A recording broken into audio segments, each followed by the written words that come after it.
Hola, buenas tardes a todos. Les saluda Humberto García, responsable del Laboratorio de Iluminación y Eficiencia Energética del Instituto Nacional de Astrofísica Óptica y Electrónica. Estamos transmitiendo directo desde el laboratorio. A mi espalda se puede apreciar nuestra esfera integradora para medición de flujo luminoso. Vamos a hacer un pequeño barrido de nuestro laboratorio en este momento.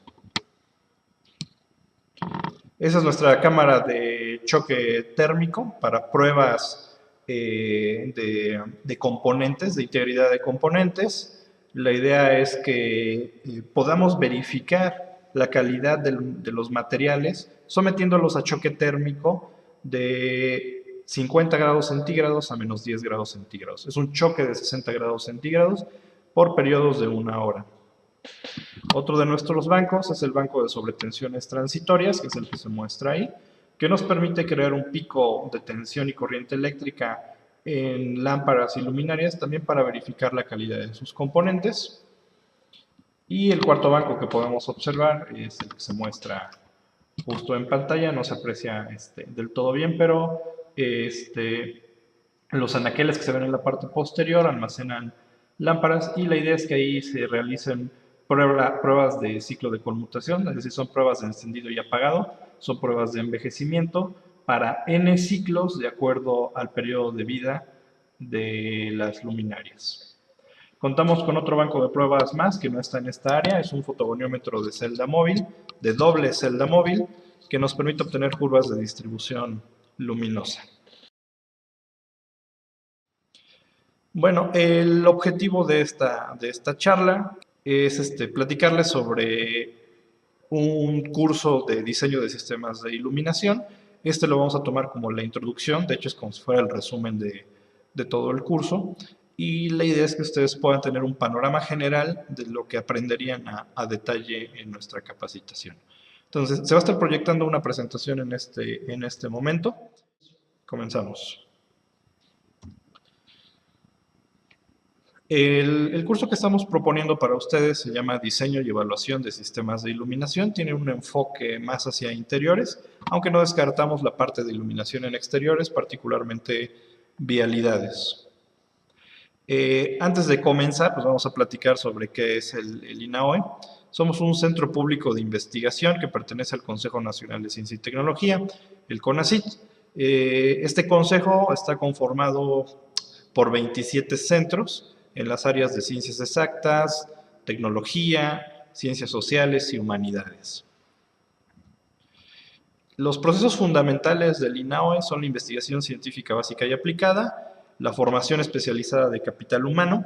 En este sentido tenemos maestrías y doctorados en las ramas del nombre del instituto, es decir, astrofísica, óptica, electrónica, también en computación, en ingeniería biomédica, en ciencia y tecnología del espacio y en áreas afines a esto. Por ejemplo, un área afín a la óptica, pues es precisamente la instrumentación óptica y el diseño de sistemas de iluminación. Otro de los procesos del instituto son el desarrollo tecnológico y la innovación, así como la difusión de la ciencia, la tecnología y la innovación. En el marco del desarrollo tecnológico, el instituto ofrece servicios especializados al sector público y privado. Uno de ellos es precisamente nuestro laboratorio de iluminación y eficiencia energética, el cual tiene como propósito fundamental fomentar en la sociedad la cultura de la iluminación en términos de eficiencia, calidad y suficiencia. México es uno de los países pues, de Latinoamérica que tiene mayor desarrollo tecnológico y económico, a pesar de nuestras carencias. Pero a diferencia, por ejemplo, de los sudamericanos, nos hace falta aún fomentar el conocimiento de la iluminación en la sociedad en general.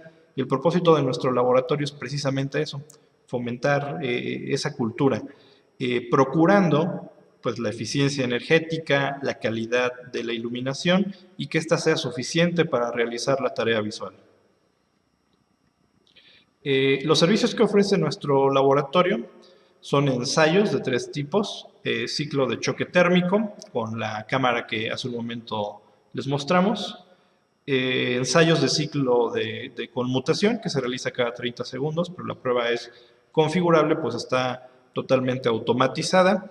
Esta es una prueba un poco curiosa porque sabemos de algunos laboratorios que tienen contratados personal para que la prueba la realice una persona, o mejor dicho, sea realizada por personas en 3 turnos, con cronómetro en mano y estén encendiendo y apagando cada 30 segundos.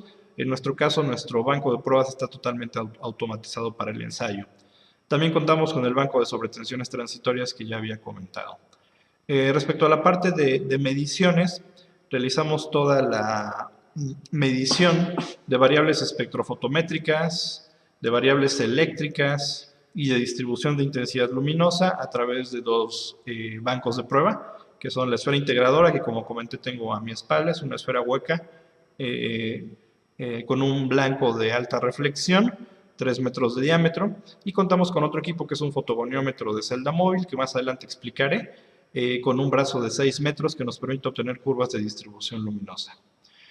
Y desde luego también contamos con los servicios de capacitación y consultoría en todo lo que tiene que ver con diseño, evaluación y simulación de sistemas de iluminación y proyectos de eficiencia energética.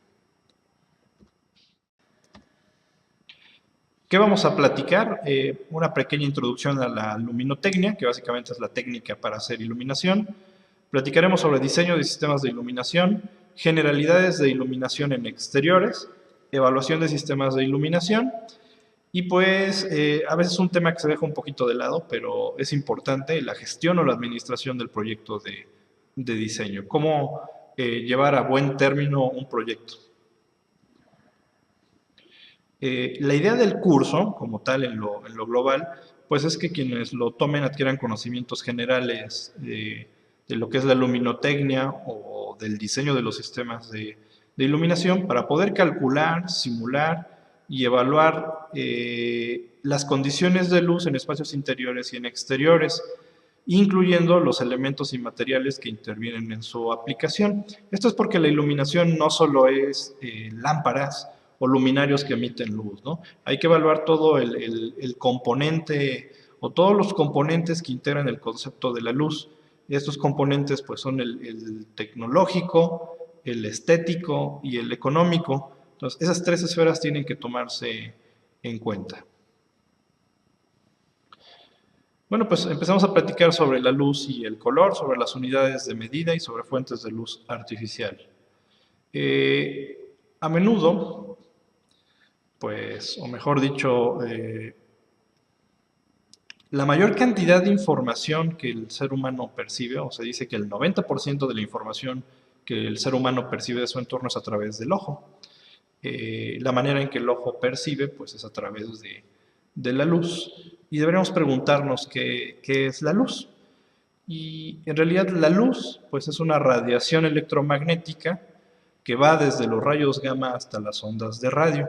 Eso es la luz, es energía electromagnética en el universo. Sin embargo, nuestro ojo, el ojo del ser humano, está diseñado únicamente para percibir luz visible. Esta luz visible pues está formada por vibraciones del espectro electromagnético que tienen una longitud de onda de los 350 a los 750 nanómetros.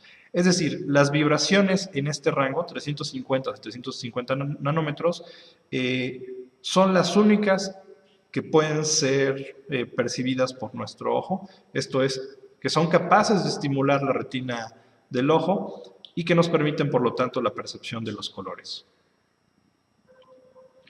Lo que se muestra en pantalla pues, es precisamente el espectro electromagnético completo, que va desde las ondas de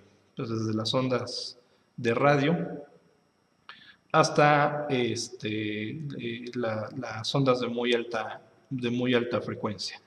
Ese pedacito que se ve en medio pues, es el espectro visible, que va desde el color violeta hasta el color rojo, y en sus extremos pues tendríamos otro tipo de radiaciones como la ultravioleta o como el infrarrojo. Precisamente por esos extremos que tiene la luz visible, pues se comenta tanto que las fuentes de luz como las fluorescentes emiten luz ultravioleta. Ciertamente las lámparas fluorescentes en su interior, el choque de electrones producidos por la descarga eléctrica con el mercurio en su interior, produce una radiación de tipo ultravioleta, pero al atravesar el polvo de la superficie del tubo de la lámpara se convierte en luz visible. Es por eso que se comenta tanto la parte ultravioleta y sí tiene cierta emisión mínima en el rango ultravioleta.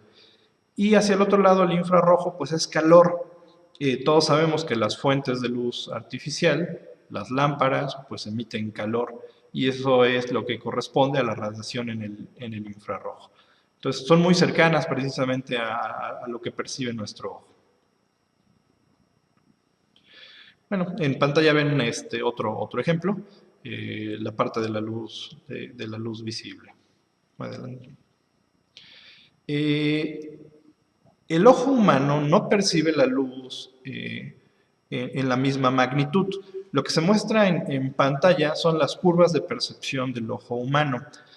Son curvas o curvas con una distribución normal, pero lo que muestran es la capacidad de percepción del ojo humano para cada uno de los colores durante el día y durante la noche. En el día, en realidad es una prueba que se realizó hace muchos años con 100 lux de iluminación, lo cual tampoco es demasiado, no es tanta luz.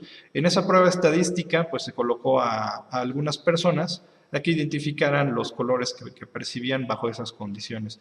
Y lo que se descubrió fue una curva como la que se muestra, y son precisamente los colores amarillos los que el ojo humano percibe con mayor eficiencia. Es decir, el ojo humano se ve estimulado con mayor magnitud con los colores amarillo y verde y con menor intensidad hacia los rojos y hacia los azules. La curva de la izquierda pues es el traslado que tiene la percepción de los colores durante la noche. Por eso es que de noche, por ejemplo, los rojos los podemos ver cafés o negros y los verdes los podemos percibir azules, precisamente por el corrimiento que tiene la curva de percepción.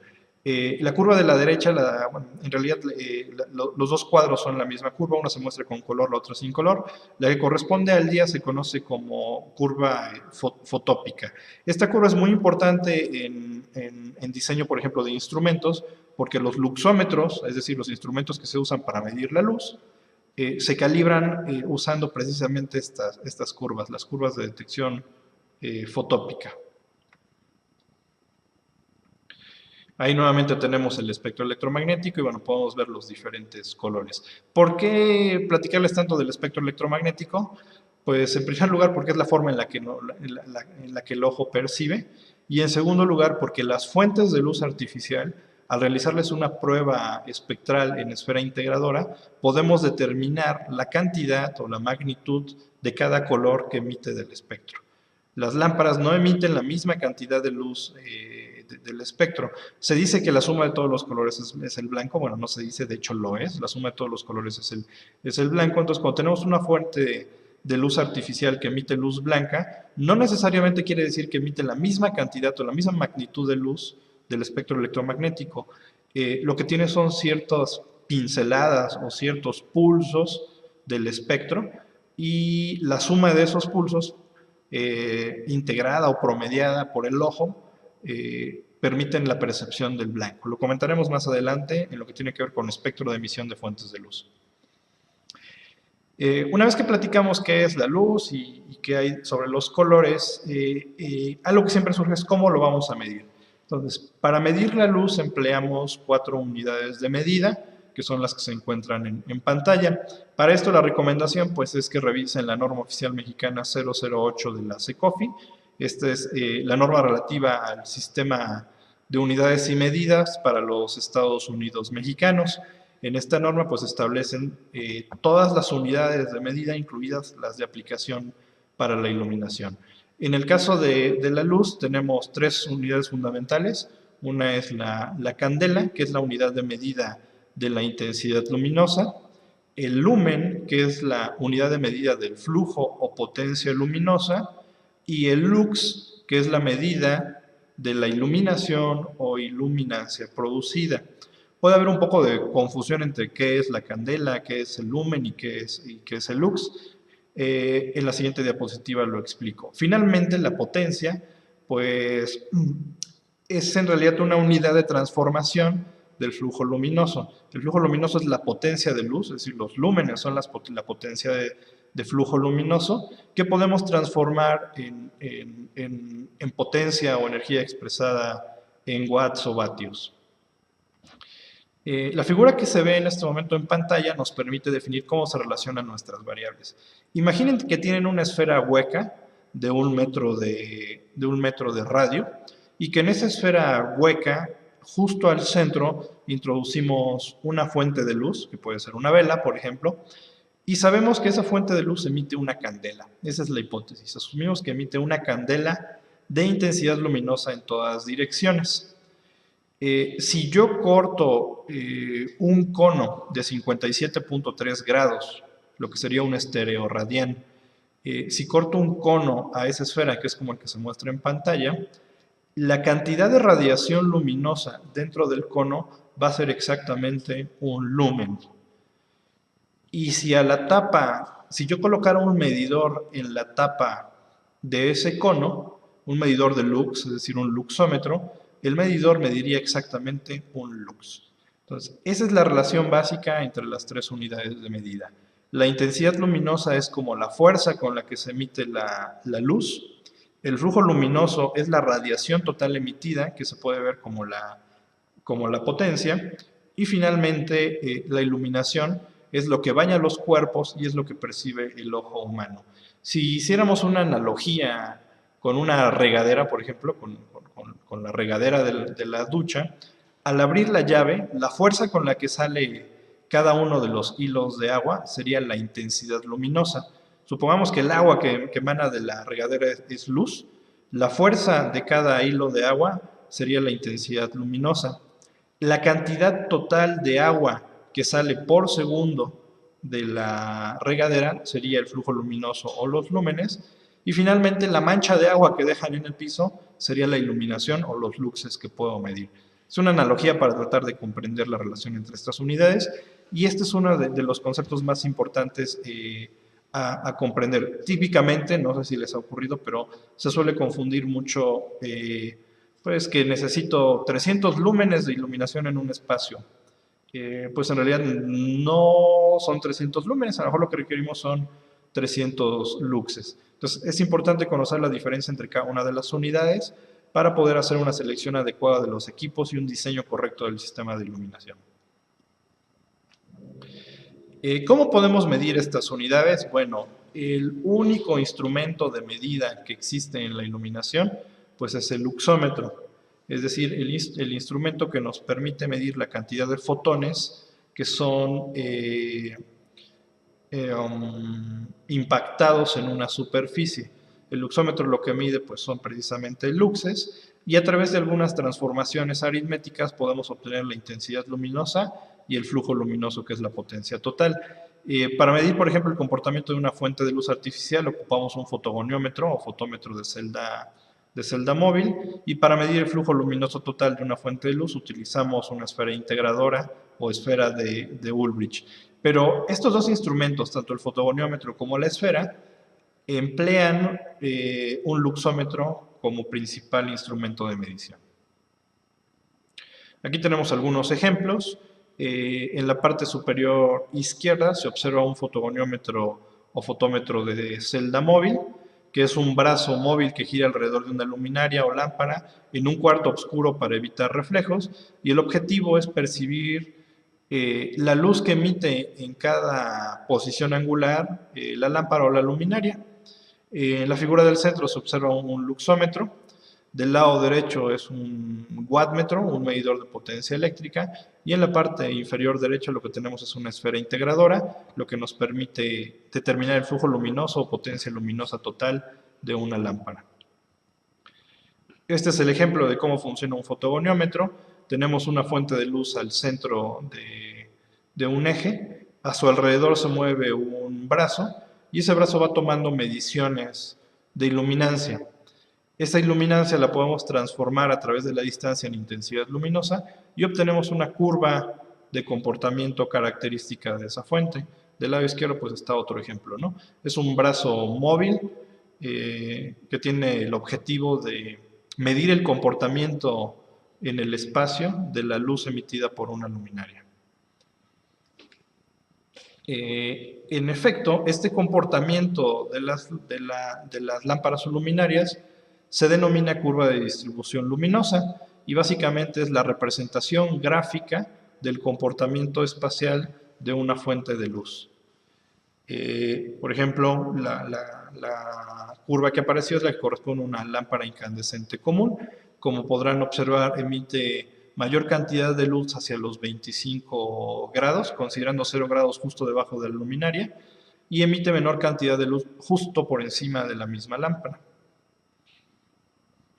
La imagen del centro muestra el comportamiento en 2 dimensiones y la imagen de la derecha muestra el comportamiento tridimensional de la luz. Las curvas de distribución luminosa son el insumo más importante del diseño de los sistemas de iluminación. De hecho, si no contamos con la curva de distribución luminosa de las fuentes que vamos a utilizar en un proyecto, difícilmente vamos a lograr un proyecto de calidad, porque no vamos a tener la certeza de que estamos estimando las cantidades correctas para nuestro sistema de iluminación. Cada fuente de luz artificial tiene su propia curva de distribución. A menudo pudiéramos considerar que la luz se emite en la misma proporción en todas direcciones, pero no es así. Por ejemplo, del lado izquierdo pues tenemos una luminaria tipo globo que tiene un comportamiento espacial de un ovoide. En medio tenemos una luminaria tipo campana para aplicación industrial y como podrán observar, pues prácticamente toda la luz se emite hacia abajo en una distribución amplia de hasta 50 grados para poder tener una mejor distribución de la luz. Y si observan el lado derecho es una fuente pues, que consiste en 2 tubos fluorescentes que tiene un comportamiento amplio hacia abajo y muy poca luz hacia arriba.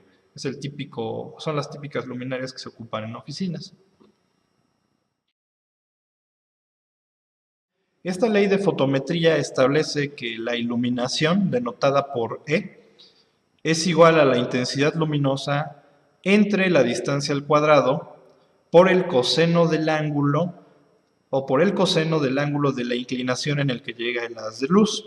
Tratando de ser un poco más concreto, la cantidad de luz que llega a un punto de interés o que percibe el ojo humano varía inversamente proporcional a la distancia. ¿Qué quiere decir esto? Que si yo tengo una fuente de luz a un metro y después la alejo a otro y después la alejo a una posición de 2 metros, en lugar de tener, por decir, el valor de 1 y al alejar la distancia de 1, en lugar de tener la mitad, el lugar se va a reducir por 4 veces. Es decir, si la alejo a 2 metros, se reduce al cuadrado, 2 por 2, 4. Entonces ahora tengo 25% menos luz. Si la alejo 3 metros, la cantidad de luz se reduce 9 veces. Entonces, en realidad, la intensidad de luz o el alcance que puede tener una fuente de luz tiene que ver con la intensidad inicial y con la distancia a la que la voy a estar midiendo. Va a variar con la intensidad al cuadrado. Entonces, lo que necesito es conocer esa intensidad luminosa, es decir, medirla, y en función de eso puedo ir jugando con las distancias hasta que prácticamente la iluminación sea cero. Es decir, insisto, esto va a depender de la intensidad. ¿Cuánto puedo alejar o cuándo puedo dejar de percibir luz? Depende de la intensidad y de la distancia a la que la coloque. Cuando la iluminación se haga cero, sencillamente ya no se percibe. Vamos a platicar un poco sobre las fuentes de luz artificial, es decir, cuántos tipos de tecnología existen para iluminar. Entonces, tenemos lámparas de filamento, que son las lámparas incandescentes, que de hecho por la norma 028 de la Secretaría de Energía, pues básicamente ya están de salida, las incandescentes, y las que vienen a sustituirlas son las de tungsteno halógeno, que también son de filamento, pero precisamente tienen gas halógeno en su interior, lo que permite que el filamento de tungsteno no se carbonice tan rápidamente y entonces tengan un mayor periodo de vida y una eficiencia un poquito mejor.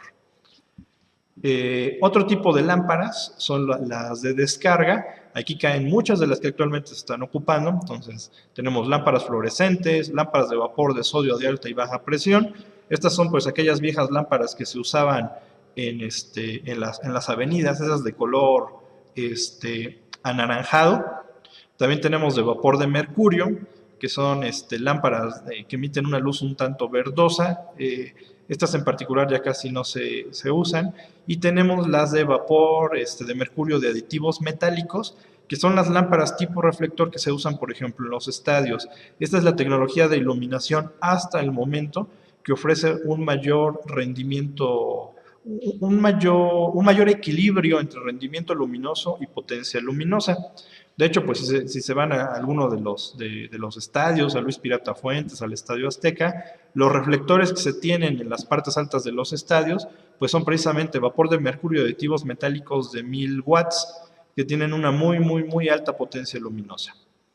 Se denominan lámparas de descarga porque de hecho en su interior lo que ocurre es una descarga o un chorro de electrones que choca contra algún otro componente que regularmente es mercurio, emite una radiación general, una radiación al interior del componente, y esta radiación electromagnética provoca cambios químicos en los polvos o en los sulfatos dentro de las lámparas que permiten la emisión de luz visible. También tenemos unas lámparas que se denominan de inducción magnética, que estuvieron muy en auge hace como 4 o 5 años. Estas lámparas de inducción magnética en realidad son lámparas fluorescentes, pero en vez de tener un balastro o en vez de operar a través de una descarga en el interior del tubo, lo que ocurría es que se les inducía un campo magnético. Este era el que excitaba los electrones al interior de los tubos y se emitía la luz. También tenemos lámparas de tipo electrónico, que son pues, los diodos emisores de luz. Actualmente los OLEDs, es decir, los LEDs orgánicos, que pues en realidad son LEDs pero con moléculas o elaborados con componentes de moléculas orgánicas para emitir la luz. También tenemos paneles luminiscentes que se ocupan mucho para señalización, con la desventaja de que son paneles totalmente capacitivos, lo que nos pega en el factor de potencia de la instalación eléctrica. Entonces, básicamente son las 4 principales tipos de tecnologías: filamento, descarga, inducción magnética y lámparas electrónicas. Es importante conocerlas todas para saber qué ocupar en mi proyecto. ¿Sí?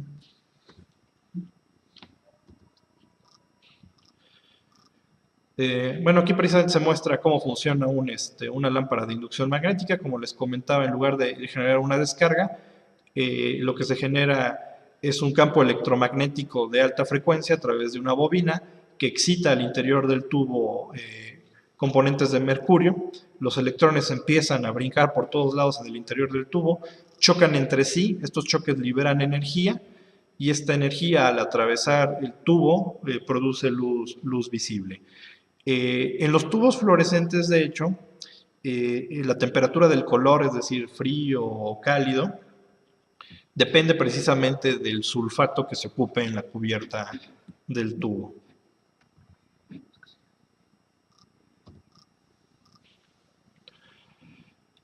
Cuando nosotros vamos a adquirir una lámpara, hay que entender por lámpara la fuente de luz artificial original, es decir, la fuente de luz desnuda. A veces se confunde con luminario, o lámpara y luminario se confunde mucho. Lámpara es la fuente de luz artificial, es decir, es el emisor de la energía luminosa, y el luminario es el contenedor de la lámpara, que además sirve para redistribuir la luz. Cuando nosotros vamos a adquirir una lámpara, lo que se muestra en pantalla son las características de esta. Entonces, primero es su tipo de tecnología. Puede ser incandescente, fluorescente, de inducción o LED. Otro dato típico pues, es el de potencia. Pues hace muchos años pues, nos mandaban a la tienda a comprar una lámpara de 100 watts, ¿no? Compra un foco de 100 watts o de 75 watts, ¿no? Y esas viejas lámparas de 100 o 75 watts, pues en realidad eran lámparas de 1750 lúmenes. Normalmente íbamos y comprábamos una lámpara de 100 watts o un foco de 100 watts en la tiendita y tiene una emisión de 1750 lúmenes. Actualmente, por ejemplo, con las lámparas LEDs tenemos esos mismos 1750 lúmenes, pero en 11 watts. Entonces, siempre ha sido un error que nos manden a comprar las lámparas por potencia eléctrica. Lo correcto, cuando vamos a comprar una lámpara, es fijarnos en el flujo luminoso. La equivalencia más común, porque si no se acostumbraron, es la de 100 watts incandescente, que corresponde a 1750 lúmenes.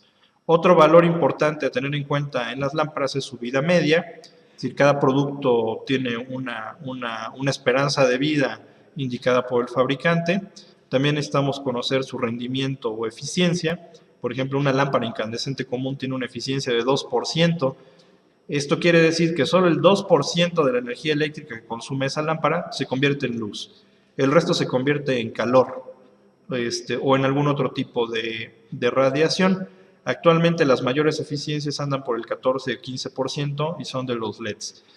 Imagínense, si tenemos eficiencias de 15%, es decir, que solo el 15% de la potencia consumida se convierte en luz, lo que se viene en los próximos años es impresionante. Se busca que la eficiencia cada vez se acerque o crezca más. Difícilmente vamos a poder llegar a un 100% de eficiencia por las pérdidas naturales que tienen los materiales, pero todavía hay un campo muy, muy grande por explotar. Otra característica importante que normalmente se busca en las lámparas es lo que se conoce como eficacia, que es la cantidad de flujo luminoso emitido por cada watt consumido. Por ejemplo, actualmente los LEDs pues tienen una eficacia de aproximadamente 10 lúmenes por watt, de tal manera que una lámpara de 10 watts tiene una emisión de 1000 lúmenes. El índice de rendimiento del color es otra variable importante, se representa en % y tiene que ver con la capacidad de la luz para reproducir fielmente los colores. ¿Qué quiere decir esto? Que si yo veo a la luz del sol un objeto en color azul, azul cielo, y en la noche enciendo mi lámpara y esa lámpara tiene un IRC de 90%, quiere decir que voy a percibir ese color azul 90% casi igual que si lo estuviera viendo a la luz del sol.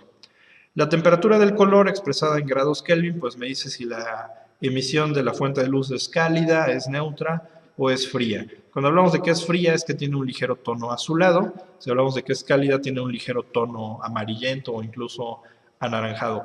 Otro factor importante es la depreciación de los lúmenes de la lámpara. Esto quiere decir qué tanto se envejece con el paso del tiempo. Es decir, la lámpara no se mantiene emitiendo el mismo flujo luminoso durante toda su vida útil. Este viene decayendo con el tiempo y con alguna curva característica. Es importante conocer ese factor en el tiempo, pues para poder recomendarle a los clientes cuando hacemos diseño de sistemas de iluminación, cada cuánto debe cambiar las luces. Y finalmente, otra característica general de las lámparas pues es su distribución espectral, es decir, en qué magnitud emite cada uno de los colores del espectro electromagnético. Y bueno, esto me lo voy a pasar rápido, pero bueno, la eficiencia es una relación. Si recuerdas un momento, platicamos sobre las unidades de medida y teníamos la potencia. La potencia entra en la iluminación porque por ley de física 683 lúmenes son igual a 1 watt. Entonces, cuando tengamos fuentes de luz que emiten 600 lúmenes por watt, estaremos muy cerca del 100% de eficiencia. Entonces, si nosotros tomamos una fuente de luz por decir algo, de 100 lúmenes, lo dividimos entre 683 y posteriormente lo dividimos entre su potencia eléctrica, esa va a ser la eficiencia de la lámpara. Es decir, la cantidad de luz, la cantidad de luz que obtenemos respecto a la potencia eléctrica. O dicho de otro modo, la potencia eléctrica que efectivamente se convierte en luz. El resto se pierde de alguna manera. La eficacia, pues como lo comentamos, es la relación entre los lúmenes o el flujo luminoso y la potencia eléctrica. En pantalla tenemos algunas eficiencias y eficacias típicas. Por ejemplo, la incandescente pues anda entre los 10 y los 35 lúmenes por watt. Y si nos vamos hacia el medio, pues aquí no tengo los LEDs, pero T8 y T5 fluorescente andan entre 40 y 85 lúmenes por watt. Y como les comentaba hace un momento, vapor de sodio de baja presión es la lámpara que actualmente ofrece los mejores rendimientos. Tiene entre 100 y 180 lúmenes por watt.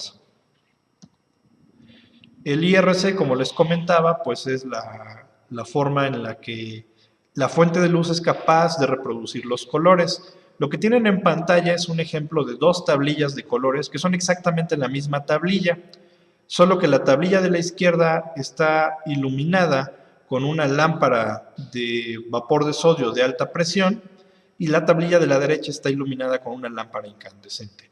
Es como si ustedes salieran a ver esta tablilla de colores a la calle, en el alumbrado vial, y que ese alumbrado es del tipo de fuente que emite una luz amarillenta. De hecho, si observan debajo del espectro, el espectro, me refiero a las curvas de comportamiento de emisión de la luz en cada color. Si observan las de vapor de sodio, que es la del lado izquierdo, observarán que tiene algunos picos en el lado amarillo y naranja y algunos picos muy pequeños en el lado azul que tratan de compensar la luz para que no se vea anaranjada. De todos modos es muy amarillenta y nos altera el color final de la tablilla. La del lado derecho, que es una incandescente, muestra una distribución, pudiéramos decir, más uniforme, aún así tiende al cálido, al amarillo y al rojo, pero esa curva de distribución espectral es la que define qué tan fielmente la luz es capaz de reproducir los colores. Y ahí tenemos la misma tablilla con dos fuentes de luz y la percibimos de modo diferente. El índice de rendimiento de color, o IRC, me dice en un solo número en qué proporción puedo obtener fidelidad para los colores. Respecto a la temperatura del color, esta se expresa en grados Kelvin. Mucha gente se pregunta por qué en grados Kelvin. Cuando la temperatura correlacionada del color es mayor a 5000 grados Kelvin, se dice que el color que emite es blanco azulado y que la sensación es de frío. Es una sensación fría, es luz fría. Entre 3000 y 5000 grados Kelvin se considera que la luz es blanca neutra. En realidad, en 3000 ya está más bien pegadita al calor, más bien es entre 4000 y 5000, podemos decir que es una luz neutra, y menor a 3300 se considera cálido y la emisión del color es como amarillenta hacia anaranjada, incluso rojiza. Esta temperatura correlacionada del color surge porque cuando en las serrerías se empieza a martillar acero, este empieza a tomar cierto color. Típicamente cuando lo empezamos a golpear, cuando lo sometemos a la presión del impacto, se va calentando. En los colores rojizos, la temperatura es de más o menos 3300 Kelvin. Conforme yo lo sigo golpeando, el acero tiende al blanco, por ahí de los 5000 Kelvin. Y si lo sigo golpeando, empieza a ponerse de color azul y alcanza más o menos los 5500 o 6000 grados Kelvin de temperatura. Entonces, esta tonalidad que alcanza el acero al ser impactado por un martillo, lo correlacionamos con el color que emiten las fuentes de luz. De ahí que surja el término de grados Kelvin. Entonces, el cálido básicamente va a estar por ahí de los 3000 Kelvin, el neutro por los 4000 y frío se considera de 5000 a 5500. El otro factor que habíamos comentado es la depreciación de los lúmenes, o dicho de otra manera, el envejecimiento de la emisión de la luz. Lo que vemos aquí son algunas curvas de depreciación para diferentes tecnologías. En la parte inferior o en el eje X, lo que tenemos son las horas de operación, y en el eje de las Ys, lo que tenemos es el porciento de pérdida de flujo luminoso. La que tiene una pérdida muy alta, pues es aditivos metálicos. Aditivos metálicos que pues les he comentado que es de las que tiene o presenta mayor rendimiento luminoso, también es de las que tiene mayor depreciación. Y bueno, pues basta con encender una y puede alcanzar hasta los 4000 o 5000 grados centígrados sin problema, ¿no? Entonces, a esas temperaturas la degradación de los materiales pues evidentemente es muy alta y por lo tanto se va degradando la emisión de flujo luminoso. Básicamente a las 10.000 horas hemos perdido 40% del flujo luminoso y pues lo recomendable es cambiarlo, ¿no? 40% del flujo luminoso menos, pues en realidad se traduce en 40% de ausencia de luminarias, es decir, tendría que cubrirlo con 40% más de luminarias. La que sigue es la fluorescente, que como observan a partir de las 18.000 horas tiene una caída estrepitosa del flujo luminoso. Básicamente su mayor depreciación está entre las 18.000 y las 22.000 horas, y por ahí tenemos otra como los LEDs, que mantiene una depreciación más o menos constante durante su vida útil desde las 0 hasta las 50.000 horas. Esta es una tabla que casi no se aprecia, pero hacemos un comparativo entre vapor de sodio de alta presión, vapor de mercurio de aditivos metálicos, inducción y LEDs. Esta curva se propuso en 2009. La realidad es que actualmente la inducción magnética tiene muy poca penetración en el mercado y pues los LEDs han venido de una manera impresionante a cubrir todos los mercados de iluminación por su alta eficiencia y aún no por su bajo costo, pero sí por su gran durabilidad. ¿Qué incluye el diseño de iluminación? Pues platicar sobre el proyecto de iluminación, pensar en el espacio interior, determinar cuáles van a ser las fuentes de luz que vamos a ocupar. Después viene la parte divertida, hay que calcular la iluminación en el interior. Este cálculo pues ya se puede hacer de manera automática a través de software u hojas de cálculo. Y bueno, también podemos hacer cálculo de iluminación en exteriores.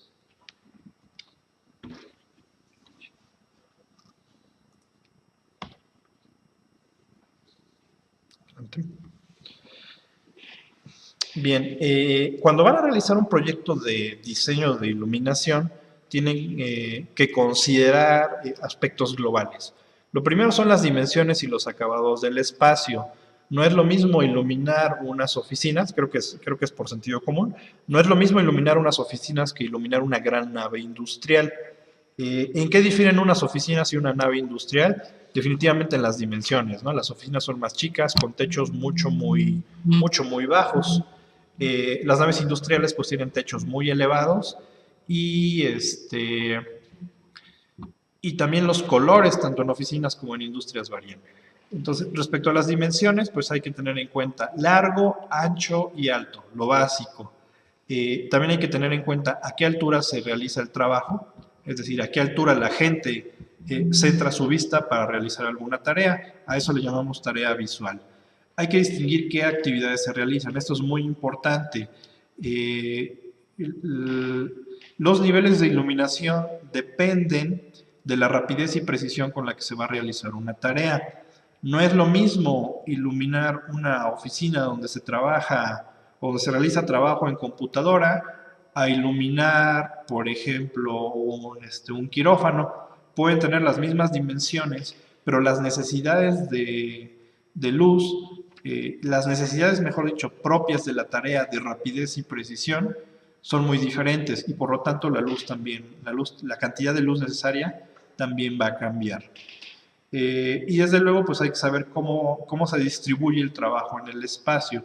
Es decir, no todo el espacio se emplea para trabajar. Por ejemplo, si platicamos de líneas de producción, la iluminación pues se debe de concentrar donde está el trabajo y no donde están los pasillos. En un quirófano, pues la iluminación se tiene que concentrar específicamente donde se va a realizar la cirugía y no en los alrededores. Por eso es bien importante identificar la distribución espacial del trabajo. También hay que tener en cuenta los factores de reflexión. Básicamente es cuánta luz reflejan los muros, el piso y el techo. Esto es porque al emitirse, cuando las lámparas o los luminarios emiten luz, no toda esa luz llega al plano de trabajo. Una parte de la luz se va a ir a los muros o al techo y al piso y se va a estar reflejando de manera constante. Si los muros son claros, reflejan más luz, evidentemente. Si los muros son oscuros, absorben más energía y por lo tanto lo podemos considerar como una pérdida en el sistema. Hay que tener en cuenta, como les comentaba hace un rato, qué actividad voy a realizar y por lo tanto a esa actividad se le correlaciona un nivel de iluminación. ¿Cómo sé cuál es el nivel de iluminación recomendado? La forma más sencilla es revisar la norma oficial mexicana NOM 025 de la Secretaría del Trabajo y Previsión Social. En la tabla 1 de esta norma aparecen la descripción de las principales tareas visuales, ejemplos de estas tareas visuales y qué nivel de iluminación le corresponde. Por ejemplo, la tarea visual distinción moderada de detalles que se usa, por ejemplo, en aulas, bibliotecas y salas de lectura, le corresponde un nivel de iluminación de 300 lux. Y esa es como la más básica. La tarea visual, desplazarse en interiores, requiere un nivel de iluminación de 100 lux. Entonces, cuando ustedes consulten la tabla 1 de la NOM 025, es el mejor acercamiento que tienen a los niveles de iluminación requeridos. Hay otros métodos para determinar este nivel de iluminación, no solo de la NOM 025. Existen asociaciones como la IESNA, que es la Sociedad de Ingenieros en Iluminación de Norteamérica, o la CIE, que es la Comisión Internacional de Iluminación, que tienen sus propias normas para definir los niveles de iluminación de una manera más específica. La NOM 025 en realidad tiene un alcance general y bueno, es la que nos regula en nuestro país, por lo tanto es de observancia obligatoria. También en el proyecto de iluminación tienen que tener en cuenta el tipo de iluminación. ¿A qué me refiero con esto? Hay tres tipos de iluminación. Iluminación general, es decir, la ubicación de las luminarias va a ser global y por lo tanto van a iluminar todo el espacio independientemente de las actividades que se realicen. Es el tipo de iluminación más común.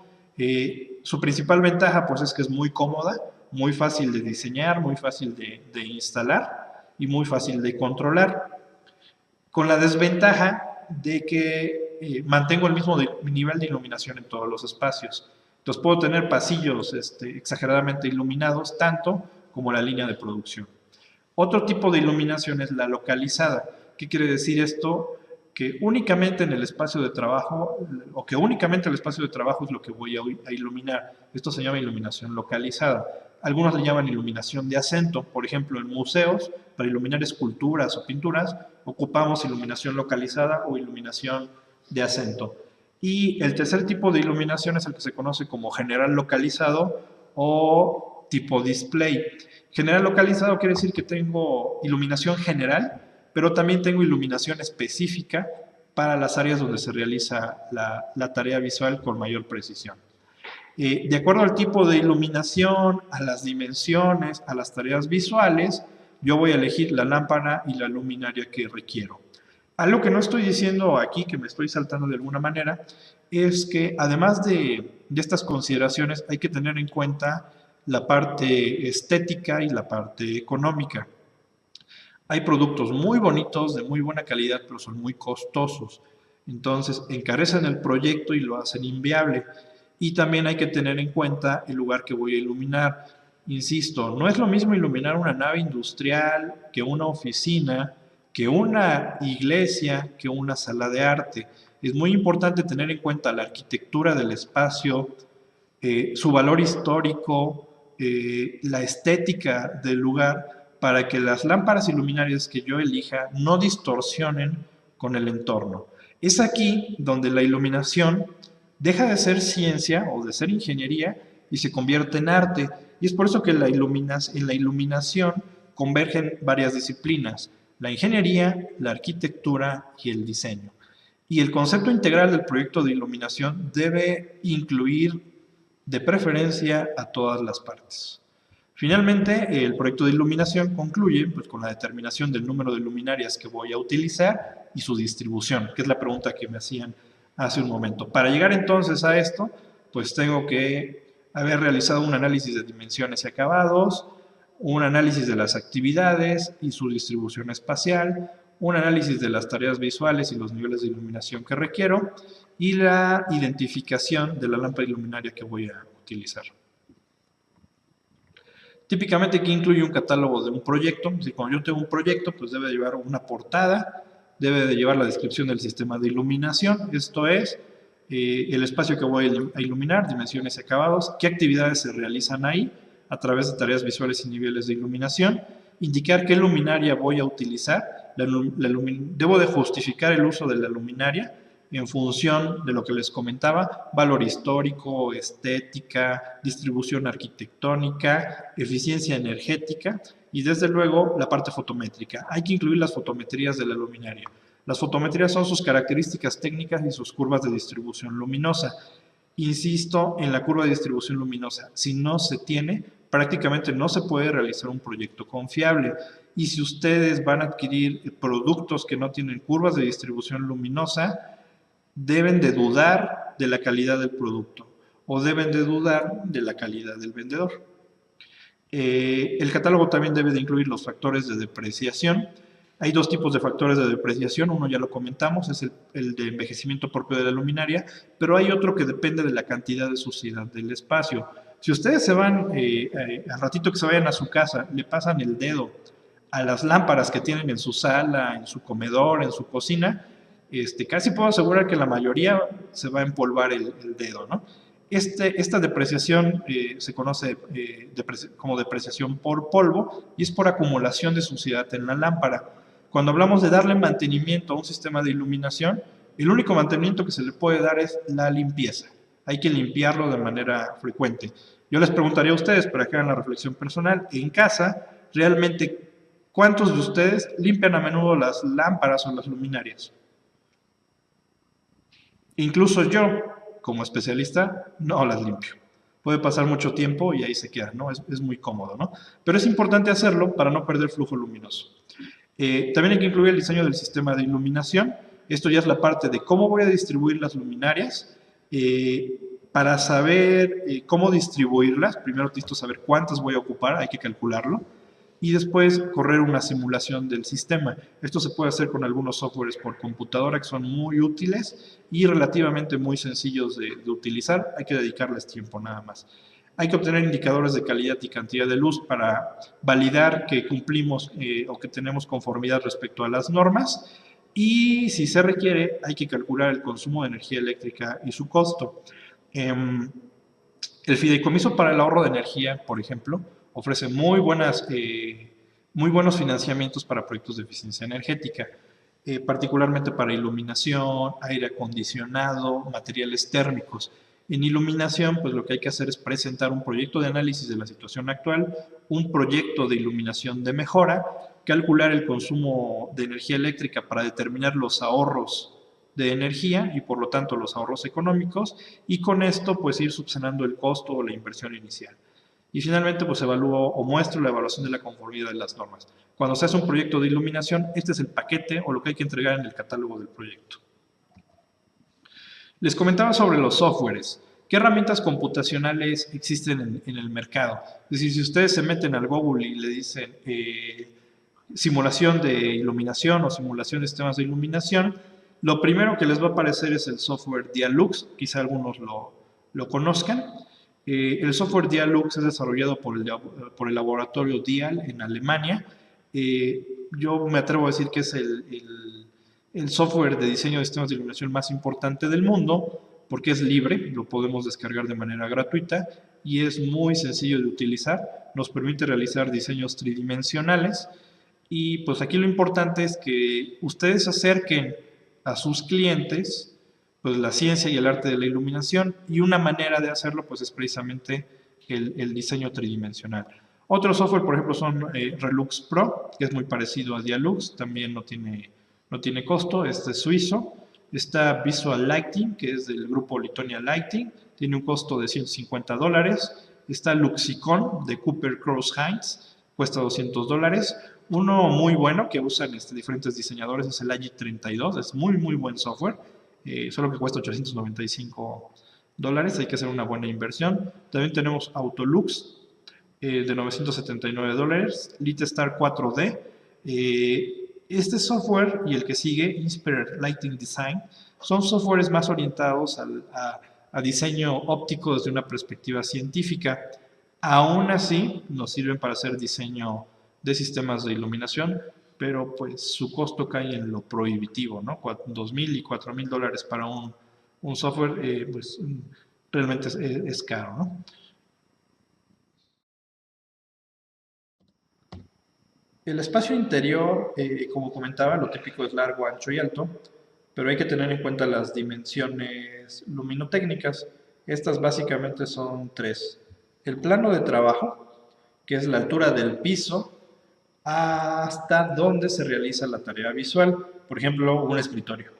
El plano de trabajo típicamente es horizontal, es donde se realiza la actividad y puede tener una altura de 70 u 80 centímetros, que es la altura típica de las mesas. No descarto que el plano de trabajo pudiera ser vertical. Por ejemplo, si vamos a un museo, a una sala de arte, La tarea visual no la vamos a realizar en el plano horizontal, la estaríamos realizando en el plano vertical, porque a esa altura se encuentra el objeto de estudio. También, por ejemplo, en un centro comercial de autoservicio, pues los anaqueles distribuyen el producto de manera vertical, y entonces la tarea visual se realiza de manera vertical. Lo típico es que lo realicemos sobre planos de trabajo, sobre bancos de trabajo, y está en el plano horizontal. La altura del plano de trabajo, repito, es del piso al plano donde se realiza. Después, la otra dimensión importante es la altura de montaje.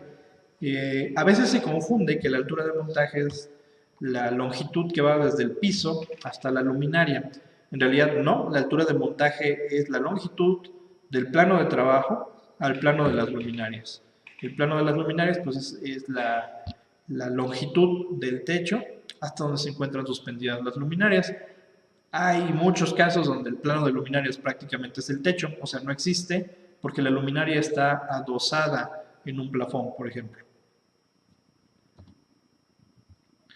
El factor de reflexión, que también es un punto importante, es la proporción de luz que refleja una superficie respecto al total de luz que recibe. Dicho de otro modo, todas las superficies, todas, incluidas los espejos, absorben cierta cantidad de luz, es decir, absorben energía y reflejan otro tanto. Por ejemplo, un espejo refleja el 97% de la luz y absorbe el 3%. Entonces, incluso el espejo genera una pérdida en un espacio. Entonces, es importante conocer los factores de reflexión. Una manera de obtenerlos es ir al espacio con un luxómetro, medir la luz que incide en determinado punto y después con el mismo luxómetro eh, eh, alejarlo del mismo punto en el que medí inicialmente y obtener una medición de luz incidente. Entonces, la luz que inicialmente tuvo mi medidor respecto a la luz reflejada va a ser el factor de reflexión. También existen bases de datos típicas para diferentes materiales donde ya se establecen estos factores de reflexión. Por ejemplo, el simulador que comentaba hace un momento, el Dialux y los otros, cuentan con bases de datos de colores y materiales ya con valores de reflexión precargados. Es importante determinar todos los factores de reflexión del espacio si lo que nos interesa es precisión en el valor de la iluminación final. Factores de reflexión típicos que se ocupan de manera general para estimaciones rápidas o generales son 20% para el piso, 50% para los muros y 70% para el techo. Es un estándar que se viene usando desde hace muchos años, tal vez 50 o 60 años, pero es como el estándar general de diseño rápido. 70% en techo, 50% en muros y 20% en pisos. Habíamos platicado sobre los tipos de iluminación, aquí ya los muestro gráficamente. Arriba del lado izquierdo es iluminación general, tenemos los escritorios que son nuestro plano de trabajo y las luminarias se distribuyen de manera general en todo el espacio para iluminar todo. Del lado derecho tengo lo que se conoce como iluminación general localizada, es decir, los luminarios se distribuyen de manera global para iluminar todo el espacio, pero se focalizan en algún punto en particular. Eso es lo que llamaríamos iluminación localizada. Y lo que es general localizada es la que se muestra en la figura de abajo. La figura inferior, lo que tenemos es dos luminarios arriba para iluminar el espacio de manera global y además tenemos una lámpara en cada banco de trabajo. Eso se conoce como iluminación general localizada. Casi siempre los diseños se hacen para iluminación general, pero es bien importante identificar la distribución espacial del trabajo para proponer el mejor tipo de iluminación. Hace un momento les platicaba que seguramente las lámparas en nuestras casas están sucias. Esa cantidad de luz que se pierde por polvo se puede calcular. Para determinar ese factor de precisión de la luz por polvo, se considera la cantidad de contaminación o suciedad en el espacio como primera variable y como segunda variable la capacidad de acumulación de polvo de la luminaria. Entonces son dos cosas, qué tan sucio está el espacio y cuánto polvo o suciedad es capaz de almacenar la fuente de luz. De hecho, aquí tenemos algunas curvas típicas, por ejemplo. eh, para determinar cuánto polvo es capaz de atrapar la fuente de luz, se determinan las categorías de mantenimiento. Lo que se hace es que la luminaria se divide en dos partes, superior e inferior, y se determina cuánto polvo puede almacenar. Regularmente se considera que la luminaria que más polvo almacena es la que más cerrada está, a menos que tenga un IP65 o IP67. Pero si es una luminaria totalmente cerrada, se considera de categoría de mantenimiento 6. Esto es porque al ser cerrada, cuando ingresa el polvo, difícilmente se puede limpiar, permanece dentro. Es como cuando en los faros del coche se ensucian por dentro o se les mete algún insecto, pues difícilmente nos vamos a tomar la molestia de retirar la lámpara y sacar el bicho o limpiarlo. Lo mismo ocurre con las lámparas o luminarias que son cerradas, pasan años y años acumulando polvo, palomillas y un montón de cosas. Entonces, mientras más cerrada esté, más polvo acumula y es de categoría de mantenimiento 6, que es la figura inferior derecha. La categoría de mantenimiento 1, la que corresponde a los gráficos de la figura superior izquierda, corresponde a una lámpara desnuda, es decir, es una lámpara que no acumula polvo, simplemente se le va pegando por adherencia natural o por adherencia electrostática y ahí lo almacena. Lo que se aprecia son curvas exponenciales de depreciación conforme pasan los meses y de cómo se va perdiendo flujo luminoso. En cada gráfico, para cada categoría de mantenimiento, se muestran 5 curvas y eso es porque corresponde a diferentes niveles de contaminación o de suciedad en el espacio. Si tengo espacios muy limpios, como oficinas, por ejemplo, pues su curva de depreciación es muy baja. Pero si tengo espacios muy sucios como talleres de corte, imprentas, eh, ferreterías, talleres mecánicos, etcétera, el nivel de contaminación es muy elevado, incluso por los solventes que se ocupan, los gases se impregnan en las lámparas y entonces se vuelven adherentes naturales del polvo. Entonces, este es uno de los factores que se deben tomar en cuenta cuando hacemos un diseño. Es decir, tengo que tratar de entender qué tan sucio es el espacio y cómo son mis luminarias para saber cuánta luz se va a perder.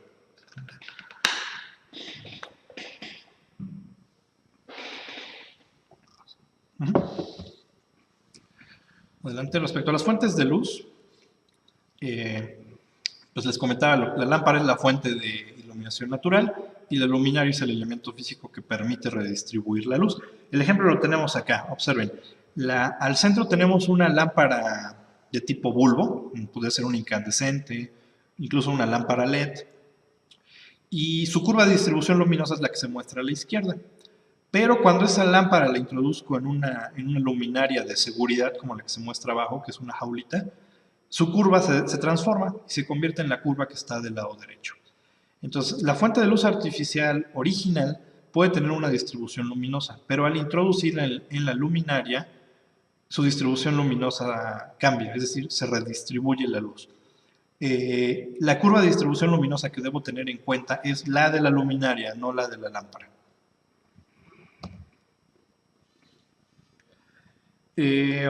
Normalmente se ocupan estándares para las fuentes de luz. Entonces, es posible que ustedes cuando vean curvas de distribución luminosas como las que se encuentran en pantalla, vengan en CD diagonal 1000 lumen o CD diagonal kilolumen, es decir, candelas por cada 1000 lúmenes. En realidad, esta es una estandarización de la curva que se obtiene con la ecuacióncita que se muestra del lado izquierdo, donde la intensidad estandarizada es igual a la intensidad inicial por 1000 lúmenes entre el flujo luminoso. Estas curvas normalmente estandarizadas se utilizan porque regularmente los fabricantes tienen diferentes líneas de potencia para un mismo producto.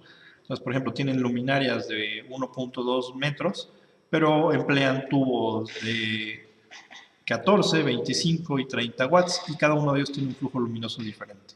Entonces, para no tener tres curvas de distribución luminosa, tienen una sola curva estandarizada y ya es cuestión del usuario hacer la transformación para la potencia que vaya a utilizar. Uno de Para la simulación por computadora requerimos introducir las curvas de distribución luminosa en los programas, en los softwares. Es decir, un dato de entrada es precisamente la curva de distribución luminosa. De hecho, prácticamente es el dato más importante. Entonces, el fabricante está obligado a proporcionarnos los archivos electrónicos fotométricos. Estos archivos fotométricos tienen una extensión estandarizada .ies. Es como en el Word, el .doc, o en el Excel, el .xls. En iluminación, los archivos electrónicos para fotometría terminan o tienen la extensión .ies. Estos archivos los tiene el fabricante. De hecho, si le dan en Google curvas IES, curvas IES, pues luego los va a direccionar a sitios de fabricantes y ahí pueden obtener estas curvas de distribución o estos archivos fotométricos electrónicos que se usan precisamente para hacer simulaciones en software por computadora. Lo que se ve en pantalla es uno de esos archivos aperturado desde un editor de texto. Adelante. Otro factor importante, de hecho este es clave de las fuentes de luz, es lo que se conoce como coeficiente de utilización. De hecho, muchos fabricantes entregan en sus fichas técnicas la tabla de coeficientes de utilización. El coeficiente de utilización es la proporción de luz emitida por la fuente que efectivamente llega al plano de trabajo. ¿Qué quiere decir esto? Cuando yo ilumino un espacio y prendo la luz, el flujo luminoso que emite esa fuente se va hacia todos lados, en función de su curva, claro, ¿no? Entonces, no toda la luz que emite la fuente llega al punto de interés o llega al plano. Una parte se va hacia los muros, otra parte se va hacia el techo, otro se puede ir hacia el piso, y entonces lo que me quiere decir el coeficiente de utilización es la proporción de luz que efectivamente llega al plano. Este coeficiente de utilización se determina a partir de las dimensiones del espacio, de la curva de distribución luminosa y de los factores de reflexión.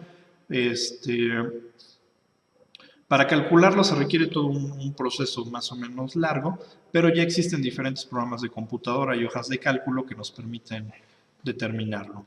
Por ejemplo, si yo tengo un coeficiente de utilización, por decir algo, de 70, quiere decir que para ese espacio una fuente de luz, del total de luz que emita, solo el 70% va a llegar al plano de trabajo y el otro 30% se va a perder entre los muros, el piso y el techo. Este factor es muy importante para determinar la cantidad de luminarias que yo voy a utilizar en un espacio. Es decir, cuando ya estamos hablando de determinar cuántas luces debo de instalar en un espacio, el coeficiente de utilización es el valor más importante. Adelante. ¿Cómo se determina el coeficiente de utilización? A través de lo que se conoce como método de cavidades zonales. La hipótesis es que los espacios están constituidos por cajas o cavidades. Entonces voy a tener la caja del techo o la cavidad del techo, la caja del cuarto o cavidad de cuarto y la caja del piso o cavidad de piso. Cada uno de estos componentes se comporta como un elemento que refleja la luz, como si fuera una fuente de luz global, y los tengo que tener en cuenta.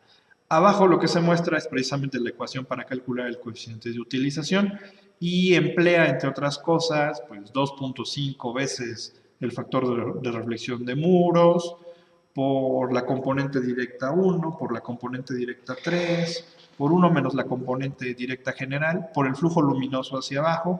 Y bueno, son un montón de factores que se deben de calcular. Realmente es todo un chorizo esa ecuación, pero no es nada compleja de determinar, porque al final todos son valores físicos que yo puedo medir. Casi todos son factores de reflexión y los flujos luminosos que emite la fuente conforme a su curva de distribución luminosa.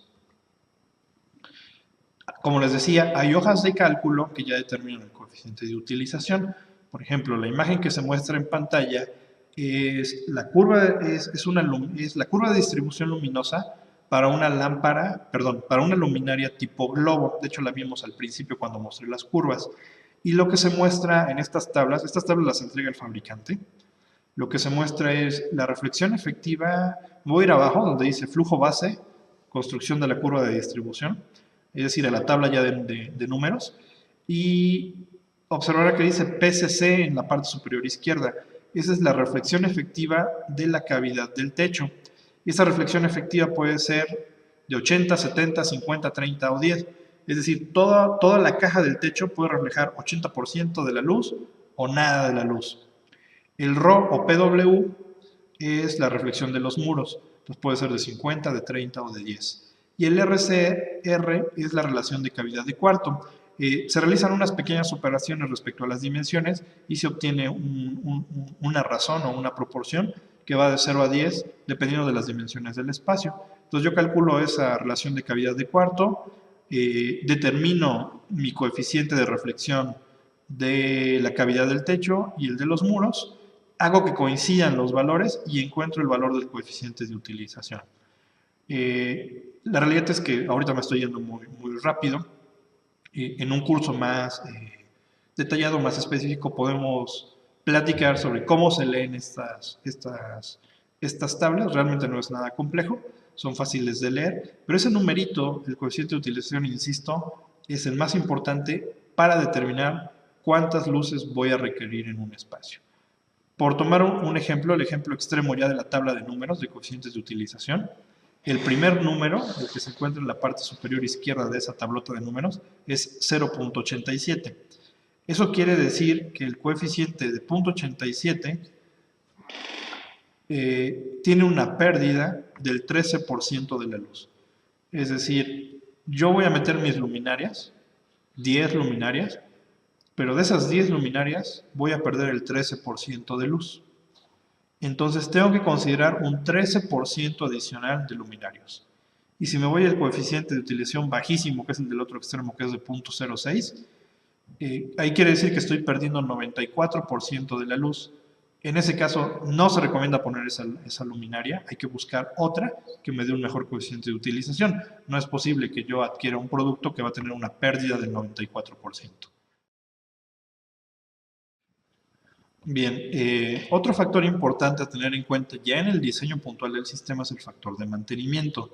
Es decir, es la cantidad de luz que se pierde por envejecimiento propio de la luminaria y por envejecimiento, bueno, y por condiciones de contaminación del espacio. Ya antes platicamos sobre la depreciación propia de la lámpara por el envejecimiento, incluso mostramos curvas típicas para diferentes luminarios. Y también ya platicamos hace un momento sobre la suciedad que afecta a las lámparas y por lo tanto limita su flujo luminoso o lo va haciendo menos. Entonces, el factor de mantenimiento es el producto del envejecimiento propio o la proporción de envejecimiento propio por la pérdida por contaminación de la luz. Entre paréntesis viene una T porque eso es en función del tiempo. ¿Qué quiere decir? Cuando el sistema está nuevecito, pues mi factor de depreciación o mi factor de mantenimiento es 0. Es decir, no tengo pérdidas de envejecimiento en los luminarios, no se han ensuciado, entonces realmente no hay una pérdida. Pero después de operar el sistema un mes, se empieza a acumular polvo y entonces el flujo luminoso comienza a reducirse. A lo mejor la depreciación de la lámpara no, pero después de un año, después de 12 meses, la lámpara ya se envejeció en cierta proporción y si yo además no limpié, la cantidad de polvo acumulado me ha afectado el flujo luminoso. Entonces, este factor de mantenimiento está en función del tiempo en el que yo le recomiendo a mi cliente realizar el mantenimiento. ¿Qué quiero decir con esto? Cuando ustedes realizan el diseño del sistema de iluminación, le deben de indicar en la carpeta del proyecto al usuario final o al cliente cada cuánto tiene que darle mantenimiento a las luminarias. Si ustedes deciden que al mes o a los 3 meses, va a depender de cuánta luz están perdiendo. Si ustedes deciden limpiar a los 3 meses, seguramente en su cálculo tendrán que considerar algunas cuantas más luminarias. Pero si le dicen que van a limpiar un mes, seguramente van a requerir menos luminarias. Entonces, es importante tener en cuenta esa depreciación para la parte económica.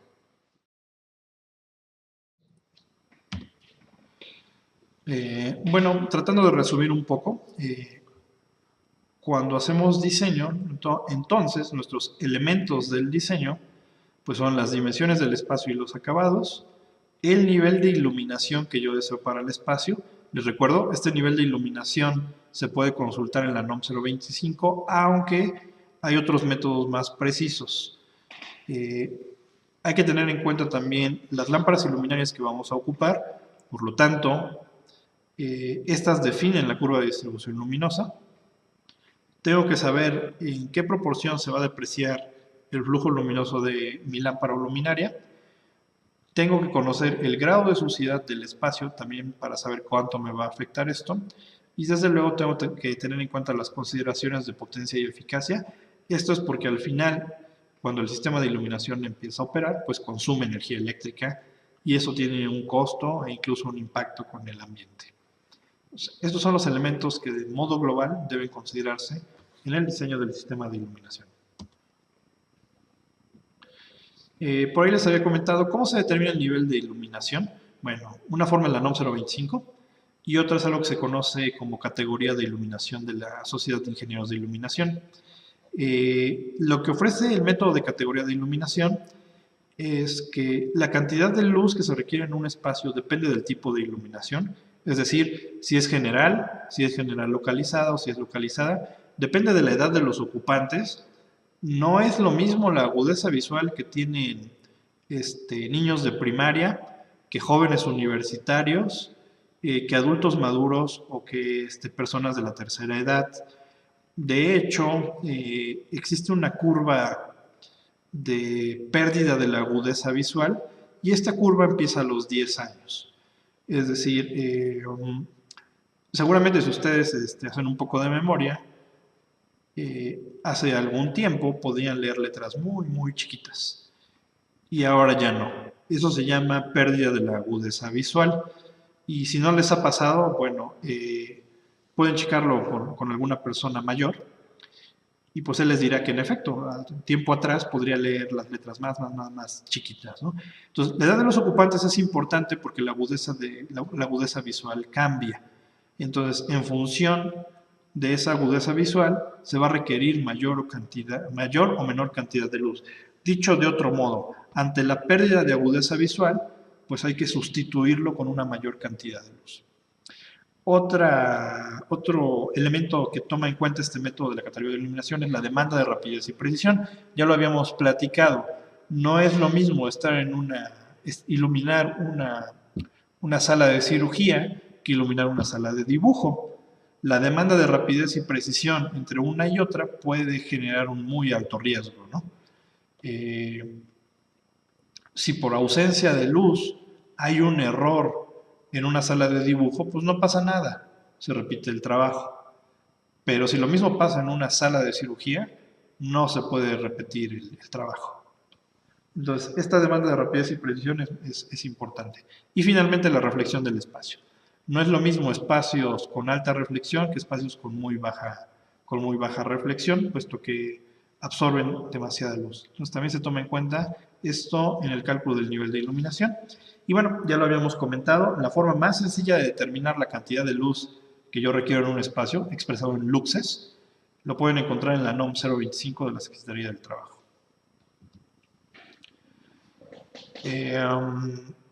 ¿Cómo calcular el sistema de iluminación? Vamos a considerar dos métodos, o de manera general hay dos métodos. Estos métodos tienen en cuenta dos componentes. La componente directa, que se refiere a la cantidad, o que se refiere a la luz que emite la fuente y llega directamente al plano, y también la componente reflejada, es decir, la luz que emite la fuente, pero que no llegó directamente al plano, sino que llegó por un reflejo, ya sea de los muros, de los objetos, del piso o del techo. Y tengo dos métodos generales para simular iluminación. Hay uno que es el modelo de iluminación media, que es el método de lumen, y el método de cavidades zonales. El método de lumen lo que indica es que para determinar el nivel de iluminación se divide el flujo luminoso entre la superficie. Y listo. Es decir, la cantidad de lúmenes totales entre la superficie a iluminar. Por ejemplo, si yo tengo 10 luminarias de 1000 lúmenes, Entonces tengo 10.000 lúmenes y si lo que tengo es una superficie de 10 metros cuadrados, entonces 10.000 lúmenes entre 10 metros cuadrados van a ser 1.000 lúmenes por metro cuadrado. Y un lumen por metro cuadrado, por definición física, es un lux. Entonces voy a tener 1.000 luxes. Sin embargo, este método general es muy ineficiente. Por eso es que necesitamos determinar el coeficiente de utilización a través del método de cavidades zonales y tener en cuenta los factores de depreciación. Con eso, el método de lumen, flujo entre superficie, se puede calibrar y entonces obtengo resultados más precisos. Otro método es el modelo de iluminación punto por punto, ese es más exacto y lo que hago es ir calculando cada punto del espacio. Es decir, agarro mi espacio y lo divido en una rejilla de n cuadrícula y para cada uno de los cuadritos de la cuadrícula determino el valor de la iluminación. Y esto se logra a través de lo que se conoce como modelo de balance de flujo. Los simuladores en general traen ambos métodos. El método de lumen permite al software determinar la cantidad de luces que se requieren y el método de iluminación punto por punto nos ayuda a verificar cuál es la mejor distribución de esos luminarios en el espacio. Bueno, ahí viene ya un poco lo que les explicaba. El método de lumen nos establece, es la formulita que venía hasta arriba, que la iluminación es el flujo total, los lúmenes totales, entre el área total que voy a iluminar. Pero si nos vamos hasta abajo, viene una ecuación más precisa. De hecho, me voy a pasar a la siguiente lámina mejor. Esta sería la ecuación más precisa para el método de lumen, que es exactamente lo mismo. Es el flujo total entre la superficie a iluminar. Solo que el flujo lo vamos a determinar de la siguiente manera. El número de lámparas, bueno, la cantidad de flujo luminoso por lámpara, por el número de lámparas, por el coeficiente de utilización, que ya platicábamos que es la proporción de luz que realmente llega al plano de trabajo, por la depreciación por suciedad, por la depreciación de envejecimiento propio. Entonces, lo que tengo aquí es que el flujo total no es el ideal, es decir, no es el que emite la luminaria sin más, sino más bien es un flujo luminoso total calibrado en función de las dimensiones del espacio, de la suciedad del espacio y del envejecimiento propio. Este método tiene una exactitud de más o menos 10%.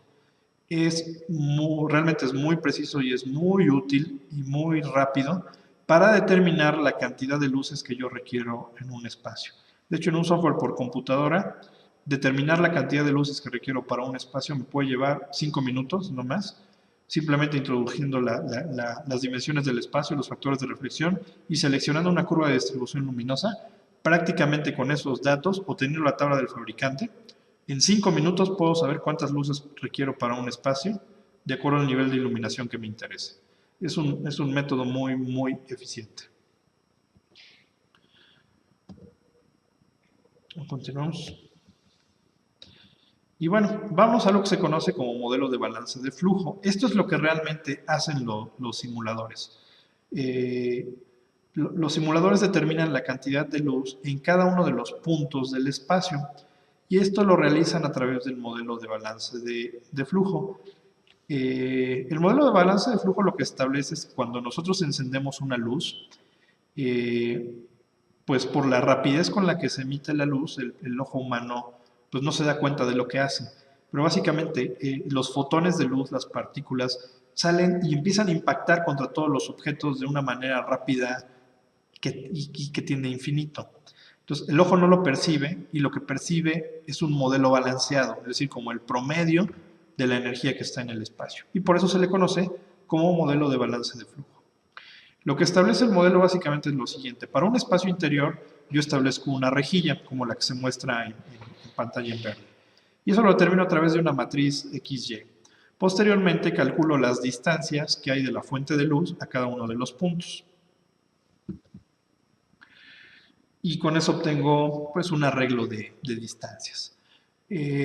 Después calculo los ángulos de incidencia de la luz a ese punto, que son los que se muestran en azul. Con esos ángulos de incidencia yo me voy a la curva de distribución luminosa y calculo los cosenos.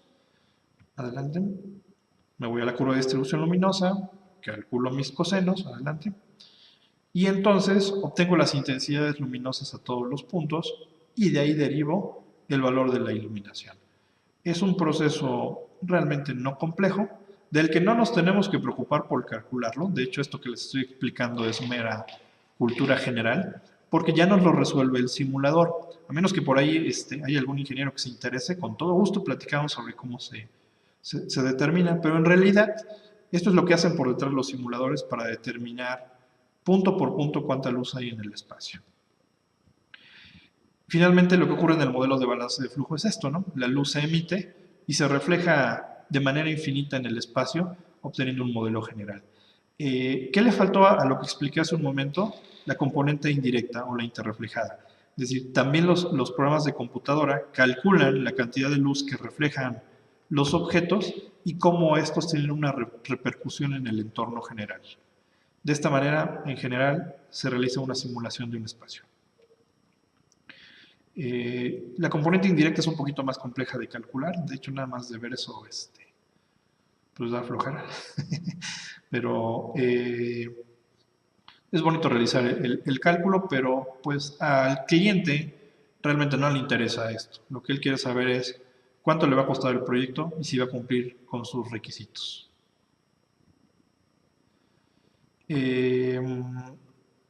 A menudo pues, la gente pregunta cuál es el software que debo de ocupar para hacer diseño de sistemas de iluminación, entendiendo que el software es una herramienta que facilita el diseño y la comprensión de las características del sistema, es decir, nos hace fácil la vida, ¿no? El software que yo voy a utilizar pues depende de las características del proyecto y esto debe ser de acuerdo a la cantidad y calidad de luz que yo debo de satisfacer. Entonces hay que tener en cuenta si mi diseño de iluminación va a ser general, si va a ser específico, si va a ser de detalle, por ejemplo, iluminación estética y arquitectónica, un museo, o si va a ser algún caso especial, simulación de luz de día, grandes espacios exteriores como estadios de fútbol, o combinación de todos los diseños anteriores. En función de esto, es la complejidad del software que yo voy a ocupar. Por ejemplo, para un diseño general, pues me basta con una hoja de cálculo y listo, calculo la cantidad de luminarias que yo requiero para el espacio y pues se acabó. Pero si yo requiero iluminación general con localizada para algún despacho, oficinas, banco, para alguna agencia de automóviles, es muy importante realizar una simulación tridimensional.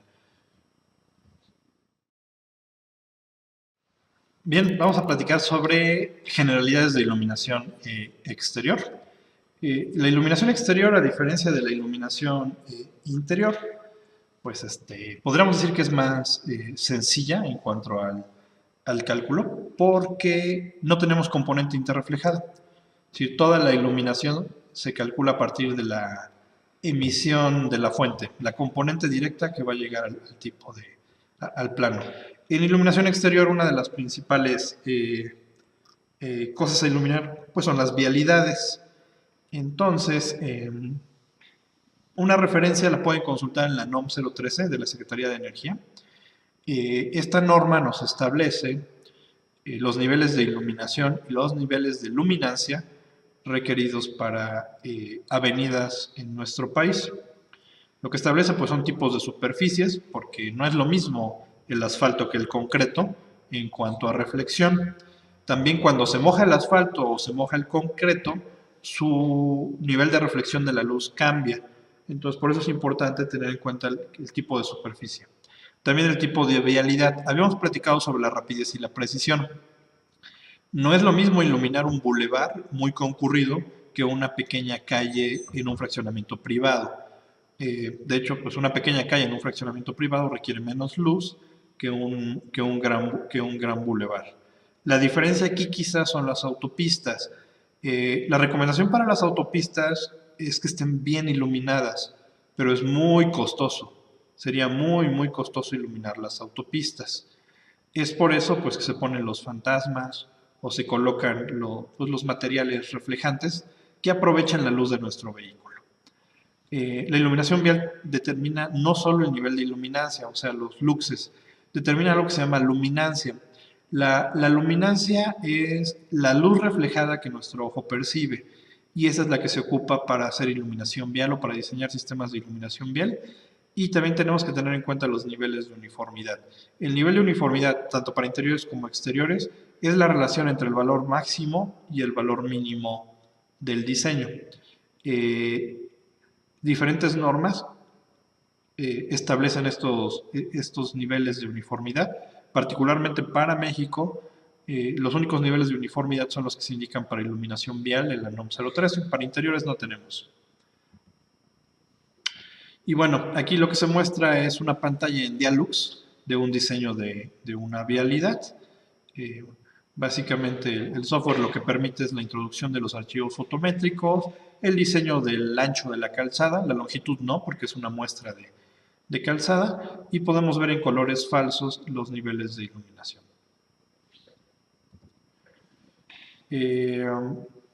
Y bueno, con eso prácticamente terminamos la parte de exteriores. Como les comentaba, es algo muy general. Y una vez que yo ya concluí mi diseño de iluminación, pues viene la parte de la verificación. Es decir, tengo que saber si lo que propuse, si mi diseño realmente cumple con los requisitos establecidos por el cliente. También está el otro caso, donde ya existe un sistema de iluminación construido y operando, y pues nos encargan evaluarlo, es decir, nos encargan saber que cumpla con las características para los cuales fue diseñado. Entonces, para evaluar la cantidad y calidad de luz en un espacio, existen diferentes métodos. Está el método completo de la IESNA, métodos reducidos, que son muy útiles porque el método completo es muy costoso. Está el método de la IESNA para vialidades y también está el método de conformidad con normas oficiales mexicanas. El método completo de la IESNA, pues consiste, para interiores, consiste en determinar una rejilla en el espacio, una rejilla completa en el espacio, y el tamaño de la rejilla se determina a partir de 1/5 de la altura de montaje del espacio. Recuerden que la altura de montaje, según ya comentamos, es la altura que va del plano de trabajo al plano de luminarias. Al dividir esta altura entre 5, este va a ser el tamaño de mi luminaria. Mientras más alta sea la altura de montaje, pues más grande es el tamaño de la celda de medición. Mientras más pequeña sea, pues la celda de medición va a ser más pequeña. Por citar un ejemplo, antes de comentar esta lámina, para un aula, un salón de clases de 6 por 7 metros, con una altura de montaje de 1.8, más o menos se requerirían tomar 250 mediciones para el método completo de evaluación. Es decir, tengo que tomar 250 puntos de luz con un luxómetro para saber el nivel de iluminación o si cumplo con el nivel de iluminación. Por eso es que les comento que es un método costoso. Hay que estar varias horas ahí trabajando en el espacio. ¿Por qué se divide entre 5, la altura de montaje entre 5? Porque hay una regla estadística que ha propuesto la IESNA que nos indica que la relación entre, o que el error relativo en mediciones de luz tiende a reducirse.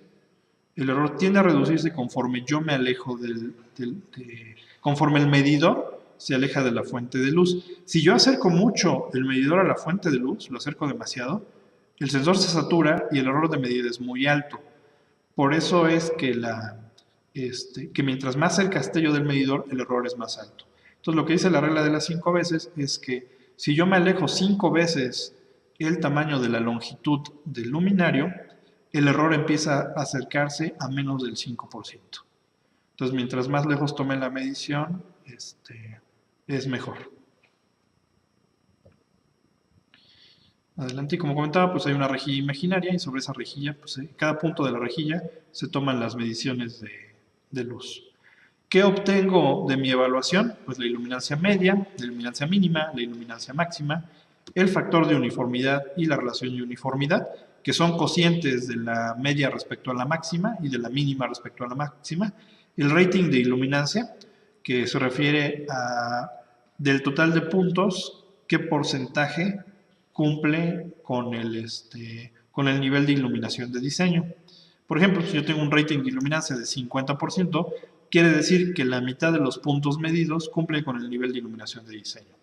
También tengo que determinar mi factor de eficacia y la densidad de potencia eléctrica en el alumbrado. El factor de eficacia nos establece la cantidad de lúmenes por unidad de superficie en el espacio que estoy iluminando, y la densidad de potencia eléctrica pues me indica la cantidad de watts por metro cuadrado que se están consumiendo en el espacio. Para la densidad de potencia eléctrica pueden consultar la NOM 007 de la Secretaría de Energía, NOM 007 ENER. Para interiores establece esta densidad de potencia eléctrica. Para alumbrado en exteriores, la misma NOM 013 es la que lo establece. Afortunadamente hay métodos reducidos para evaluar sistemas. Esto lo comento porque ya les decía, para un aula realmente no muy grande, son 250 mediciones, es costoso realizar ese estudio. Entonces, lo que propone la IESMA son métodos de muestras estadísticas que nos permiten reducir en espacios donde la distribución de las luminarias es simétrica, reducir la gran cantidad de mediciones únicamente a 16 mediciones, que son las que se muestran en cada uno de los puntos. Imaginen que el espacio que se observa en el cuadro que se observa es un espacio donde cada círculo es una luminaria. Entonces, en lugar de tomar cientos de mediciones, únicamente tengo que tomar mediciones en los puntos que se observan en negro en el recuadro. Y en este caso, solo con 16 mediciones, yo puedo obtener una evaluación rápida. Esto es útil cuando, por ejemplo, ustedes van a ir a proponer el rediseño de un sistema, ya sea por mejora en el nivel de iluminación o por mejora en la eficiencia energética. Es recomendable, es una buena práctica, realizar un análisis de las condiciones actuales de la iluminación en el espacio. Entonces, para no ocupar un método costoso como el de la rejilla, como el método completo, pues ocupamos un método de 16 mediciones. Para vialidades se emplea un método que se conoce como método de 21 puntos. Lo que hago es tomar una porción de la vialidad que esté compuesta por al menos 3 postes, y entre los 3 postes voy a tomar 21 mediciones, 7 mediciones a lo largo y 3 mediciones a lo ancho de la vialidad. Con estas 21 mediciones puedo determinar la conformidad con la NOM 013. Y bueno, ya para concluir, al final de todo, lo que nosotros estamos vendiendo en diseño de sistemas de iluminación es un proyecto, es decir, un conjunto de actividades que concluyen en un objetivo o que crean un producto. En este caso, el producto pues, es el diseño del sistema de iluminación. En este caso, pues hay que tener en cuenta el ciclo de vida del proyecto de sistemas de iluminación, es decir, cuándo empieza, cuándo termina, cuál es la vida útil de los equipos. Tenemos que dejarle indicado los consejos o las recomendaciones a nuestro cliente y eventualmente, en la medida de lo posible, darle seguimiento al proyecto. ¿Sí?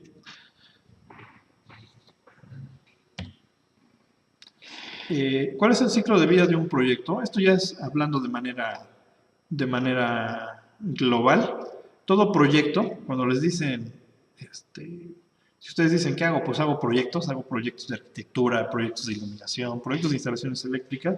Todos los proyectos tienen un periodo de inicio, una planeación, una ejecución, un control y una finalización. Así básicamente se hacen los proyectos de acuerdo al Instituto de Gestión de Proyectos, o el PMI. Project Management Institute. Entonces, a través del ciclo de vida de estos proyectos, pues yo puedo ligarlo también al proyecto de iluminación. ¿Cuál sería el ciclo de vida del proyecto de sistemas de iluminación? Bueno, lo más importante es definir el alcance del proyecto, si va a ser un diseño nuevo o un rediseño. Por ejemplo, pensemos en un complejo petroquímico. El complejo petroquímico, al igual que todo complejo industrial, va a tener iluminación exterior e iluminación interior. Si el complejo es nuevo, pues hay que partir desde cero para el diseño. Existen ya muchos complejos industriales y entonces tendríamos que pensar en el rediseño. ¿Cuál es el alcance del rediseño? Típicamente es el cambio de tecnología, es decir, pasar de un tipo de lámpara a uno que sea más eficiente. Por decir algo, paso de vapor de sodio a LEDs, por ejemplo. Y otro alcance que se le puede dar es relativo a la falta de iluminación. Entonces, el sistema cuenta con, con buenos equipos de iluminación, pero no con los niveles correctos o esperados, ¿no? Por ejemplo, ¿cuáles son los niveles de iluminación para las áreas de traslado en un complejo? Para automóviles, al menos 20 lux. Y para los peatones, al menos 50 lux. Son los niveles mínimos que en la noche deberían de existir. Una vez definido el alcance, lo que tengo que hacer es la evaluación. Es decir, tengo que saber cómo está el sistema actualmente. Sobre todo si va a ser rediseño, pues tengo que ir y medir. Si son espacios exteriores, como calzadas o andadores, puedo ocupar el método de los 21 puntos. Si son espacios interiores, lo que tengo que utilizar pues es el método de la rejilla o el método reducido. Después viene el proceso de diseño y simulación, es decir, corro todo lo que ya platicamos, evalúo espacio, identifico luminarias, hago cálculos de coeficiente de utilización, de niveles de iluminación, etc. Simulo y obtengo algo que resulta útil o que cumple con los requisitos iniciales. Posteriormente hago un balance energético y el retorno de inversión. Al final todo se traduce en pesos, en dinero. Entonces yo tengo que mostrar a los clientes cuál va a ser el costo de operación del sistema de iluminación. Esto no es obligatorio, ustedes pueden concluir su trabajo entregando el diseño del sistema de iluminación, pero si hay un proceso en el que al final la operación del sistema tiene un costo. Este costo es el propio establecido por la tarifa de energía eléctrica y por lo tanto hay que determinarlo. Si estamos calculando un proyecto o estamos proponiendo un proyecto que sustituya a uno anterior, va a haber una inversión muy grande, pero esperamos que también haya un ahorro económico por el ahorro energético. Entonces hay que calcular el retorno de inversión simple. El siguiente paso es la construcción del sistema. Pasarlo a la realidad. Probablemente no nos toque a nosotros, probablemente sí. Hay de todo, hay casos en los que los despachos pues elaboran toda la ingeniería hasta la construcción y otros casos en los que solo nos toca la ingeniería y un tercero realiza la construcción. Y finalmente tenemos que hacer la evaluación de la conformidad del sistema. Este es el ciclo de vida del proyecto de iluminación, desde la definición del alcance hasta la evaluación de la conformidad del sistema. Y bueno, con esto concluyo la introducción al curso. La invitación para todos ustedes pues es que se inscriban a nuestro curso especializado de diseño y evaluación. Les haremos llegar a todos ustedes la información pertinente. Este curso lo abrimos cada 2 meses, las inscripciones están abiertas en todo momento. Lo hacemos en línea y presencial. Si es en presencial, bueno, nosotros estamos ubicados en San Andrés Cholula, Puebla. Contamos con los espacios para poderlos recibir. Pero pues la experiencia que tenemos es a distancia. Entonces, a través de mecanismos como el que ahorita estamos llevando a cabo, nosotros impartimos el curso. Este curso está dirigido a todos aquellos que tengan que ver con el diseño de sistemas de iluminación, que pueden ser fabricantes, comercializadores, diseñadores, encargados de mantenimiento, todas aquellas personas que tengan que ver algo con los sistemas de iluminación, ya sea en la fase de caracterización del producto y su venta, en la parte de estimación del proyecto o en el cálculo de consumo energético. El objetivo del curso, se comentó un poco al principio, pues tiene que ver con pues de crear las habilidades para que el cursante, pues a su conclusión, sea capaz de comprender fotometrías y aplicarlas en el diseño de sistemas de iluminación, llegar hasta la simulación y la estimación de los costos del producto. La duración del curso y sus modalidades, como les comentaba, son en línea y también son presenciales. Los grupos mínimos los establecemos dependiendo de las necesidades. Tenemos descuentos si están en grupo y para esto pues nos apoya la empresa Gumorca, que es quien pues nos hizo favor de concretar la cita con todos ustedes. Ellos son nuestros socios tecnológicos y comerciales. Ellos tienen su propia línea de productos de iluminación que son muy recomendables, los hemos probado en nuestro laboratorio. Bueno, en materia del curso de iluminación y eficiencia energética es todo. Es una pequeña introducción. Espero que les haya resultado de utilidad, que haya aclarado algunas dudas que tenía, que algunos de ustedes tenían, que haya aumentado también sus dudas para que tengan mayor interés en tomar alguno de nuestros cursos, en especializarse. Es muy útil conocer sobre el tema para ofrecer mejores proyectos. Si no hay ninguna duda respecto a los sistemas de iluminación, quiero comentarles que el INAOE como Centro Público de Investigación tiene varias áreas de desarrollo. Me gustaría que tuvieran en cuenta que nosotros somos uno de los principales socios tecnológicos de empresas en Puebla, particularmente, por ejemplo, Volkswagen. También hemos trabajado para Comisión Federal de Electricidad. Hemos tenido algunos proyectos puntuales para Pemex. Hay un programa que se llama Programa de Estímulo a la Innovación, PEI, que consiste en otorgar recursos federales a empresas que desarrollen proyectos innovadores. El mecanismo es a través de las universidades o centros públicos de investigación. Las empresas se asocian con nosotros y de esa manera, a través de esa asociación, podemos bajar recursos federales cada año. Hay que concursarlos. Y lo más importante es el componente innovador, pero nos permite crear grandes cosas.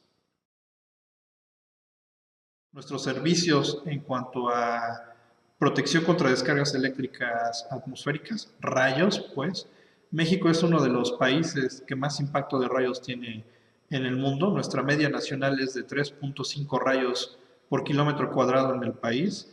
Y de hecho, Coatzacoalcos es de los que está por encima de la media.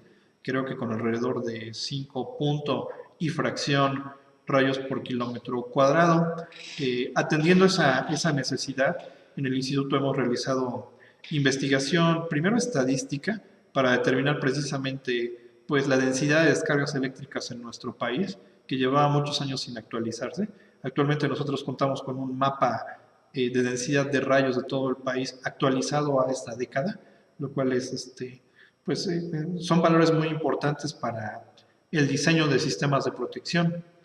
Y también contamos con un software único pues prácticamente en el mundo que nos permite simular la probabilidad de impacto de rayo en función de la infraestructura. Nosotros le estamos apostando a la redistribución de geometrías para reducir la probabilidad de impacto de rayo. El mecanismo de protección que se utiliza de manera estándar en el mundo es la punta para rayos o la punta Franklin.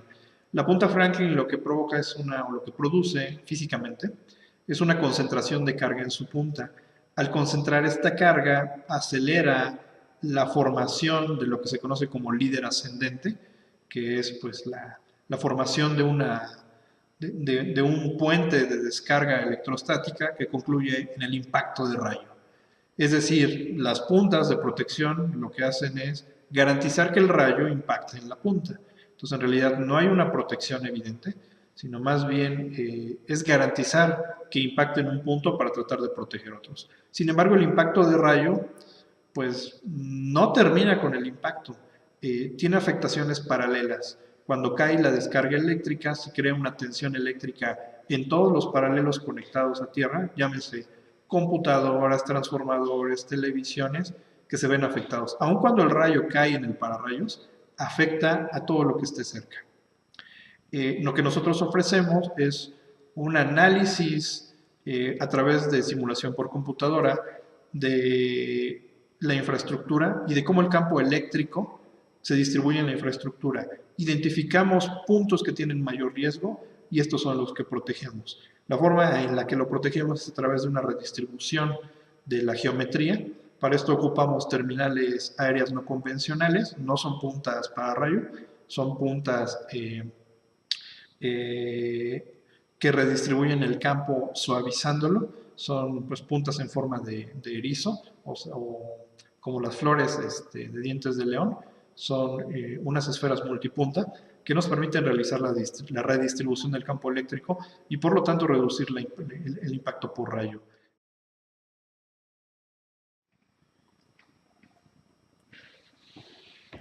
Quiero agradecerles a todos que hayan atendido pues a nuestra invitación a través de la empresa Gumorca. Muchas gracias a ellos por facilitarnos el acceso. Los invitamos a todos cuando visiten Cholula, cuando estén por Puebla, échenos una llamada. Cuando gusten pueden visitar nuestro laboratorio, conocer lo que hacemos y las pruebas que realizamos. También les pido a todos, si están interesados en la capacitación, dejen sus datos con el ingeniero Aldo para estar al pendiente.